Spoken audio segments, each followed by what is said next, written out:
Pelaksanaan ujian nasional berbasis komputer bisa dilakukan 2 sesi merupakan keinginan di setiap sekolah di Kalimantan Selatan. Salah satunya SMA Negeri 4 Jalan Teluk Tiram Banjarmasin Barat. Karena pelaksanaan UNBK 3 sesi yang dilaksanakan hingga kemarin hari, mengulas sebagian siswa mengalami kelelahan wan kada konsen dalam melaksanakan ujian. Pelaksanaan ujian nasional berbasis komputer bisa dilakukan 2 sesi merupakan keinginan di setiap sekolah di Kalimantan Selatan. Salah satunya SMA Negeri 4 Jalan Teluk Tiram Banjarmasin Barat. Kepala SMA Negeri 4 Banjarmasin Tumiran Wahyudita Kunifri Matipi usai melakukan pemantauan pelaksanaan UNBK bersama Kabid SMA Dinas Pendidikan wan Kebudayaan Provinsi Kalimantan Selatan, Baisukan Selasa 2 April 2019, menginginkan agar tahun depan pelaksanaan UNBK bisa dilakukan 2 sesi, karena tahun ini masih menggunakan 3 sesi.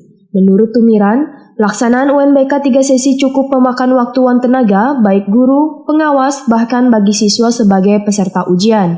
Karena pelaksanaan UNBK 3 sesi dilakukan hingga kemarin hari, sehingga bagi sebagian siswa mengalami kelelahan wan kada konsen dalam melaksanakan ujian. Untuk merealisasikan keinginan tersebut, Tumiran pun berharap adanya bantuan dari pemerintah melalui Dinas Pendidikan Kalimantan Selatan untuk bisa memberikan tambahan komputer. Karena selawas ini, pihak sekolah hanya mendapat bantuan komputer dari bebuhan alumni. Bahkan tahun ini, ada sekitar 20 unit bantuan dari alumni. Namun itu pun kada bisa merealisasikan keinginan SMA Negeri 4 Banjarmasin untuk melaksanakan UNBK menjadi 2 sesi. Dikarenakan jumlah siswa tahun ini yang mengikuti UNBK ujar Tumiran sebanyak 239 orang dengan jumlah komputer yang digunakan hanya 85 unit.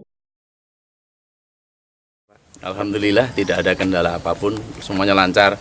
Siswa-siswi kami alhamdulillah tidak ada yang terlambat, semuanya bagus, semuanya sehat. Pengawasnya juga datang tepat waktu, panitia siap semuanya. Alhamdulillah lancar, tidak ada masalah yang berarti.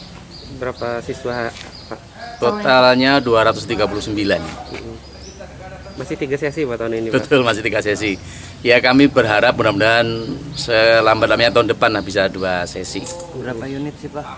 Yang tersedia baru 85. Kalau harus 2 sesi itu memerlukan komputer sebanyak 130-an. Ya harapan kami mudah-mudahan 2 sesi. Kemarin dari Komisi 4 juga menyarankan mudah-mudahan 2 sesi saja karena kasihan kalau sampai 3 sesi itu sore sekali. Kasihan anaknya juga panitia maupun guru-guru yang ngawas.